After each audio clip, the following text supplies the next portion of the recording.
In this video, we shall continue talking about defect report fields. The first four fields were reviewed in the first video, and now we are going here.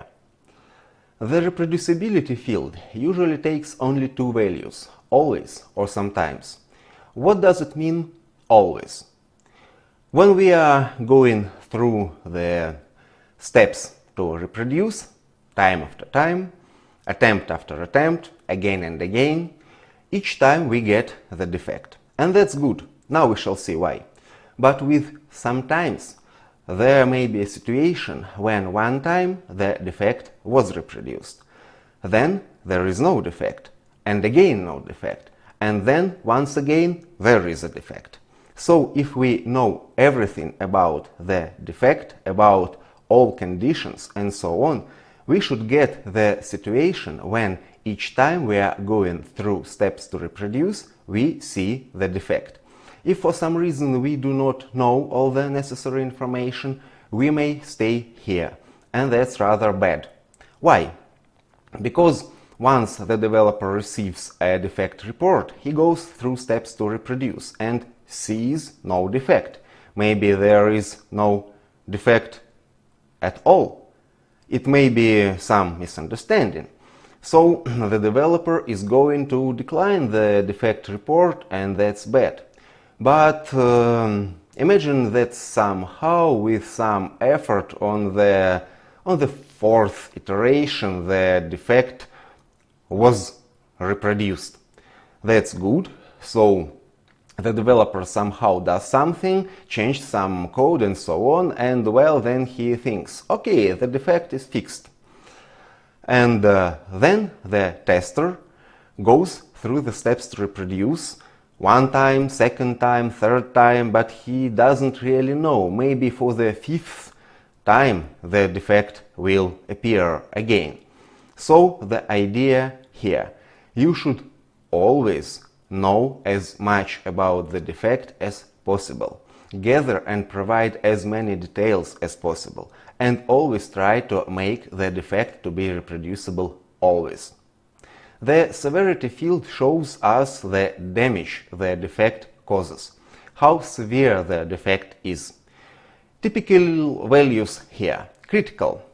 For instance, some serious security issues, some serious data loss, something that affects drastically a lot of users. Major. Imagine a text editor that only can print one document and then you should restart the computer. That's really bad. Medium. It's for most of ordinary defects. That's something bad, but it's not so severe as major or critical. And minor. Minor defects are that some users may do not even notice. For instance, in some deep level of menu there is some typos in some item. Or maybe there something insignificant is damaged, but most users will absolutely live with that and may do not even notice it. The priority shows us the urgency to fix the defect. Typical values here, as soon as possible. That means leave everything else, fix the defect now. High, that means fix these defects first and then go to others. Normal.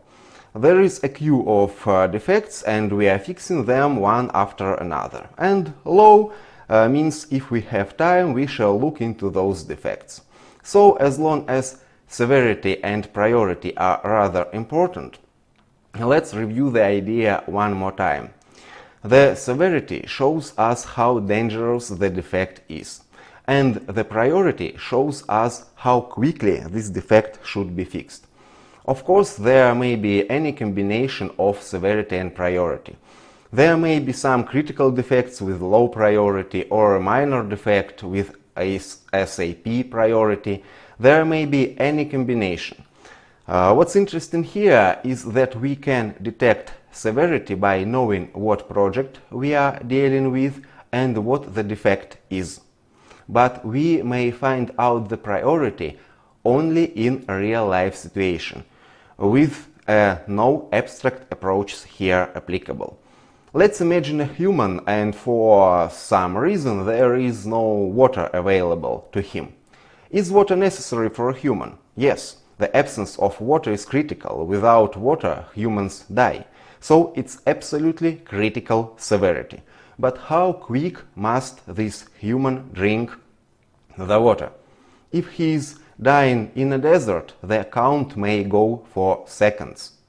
But what if he is drinking tea with his friends in some cafe and he has already drank a liter of tea? So the priority will be different. And once again, the priority may be detected only in a real-life situation, while the severity may be detected when we know the project and the defect.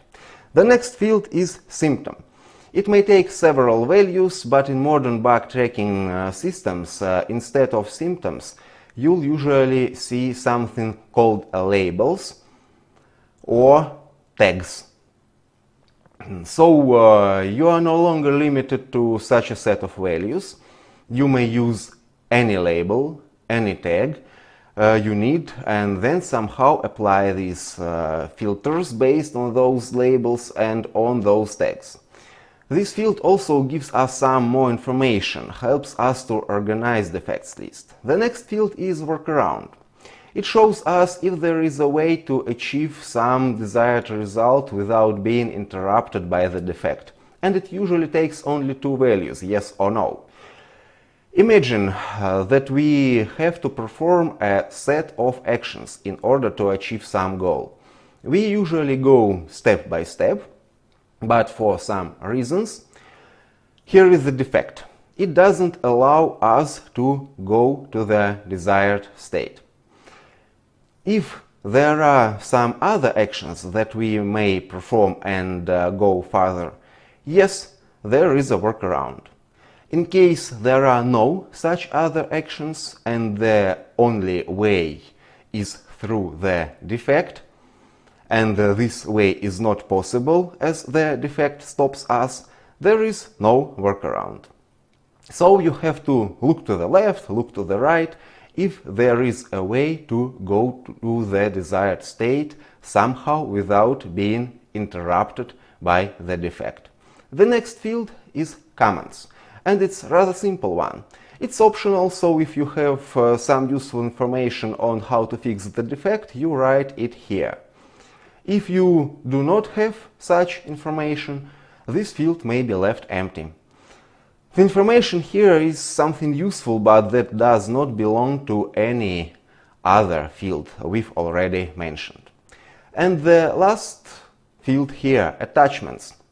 It's also optional, but usually there is something useful like files, screenshots, etc., etc., etc.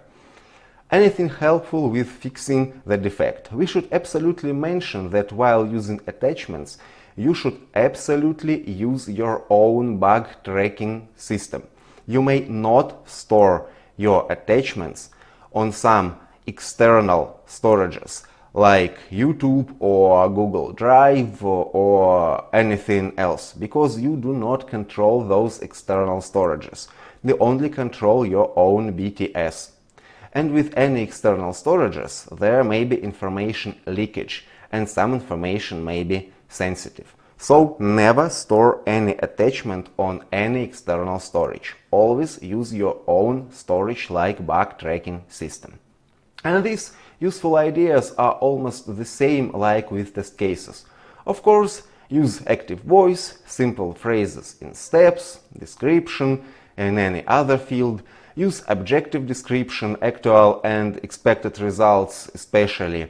And in any other field, write simple, because it's really not a fiction novel. Use exact names for interface elements or for any other thing. And don't explain basics like how to click a button, how to fill a field, because we all already expectedly professionals. So let's take a quick look again at the whole picture, at all typical fields of a defect report.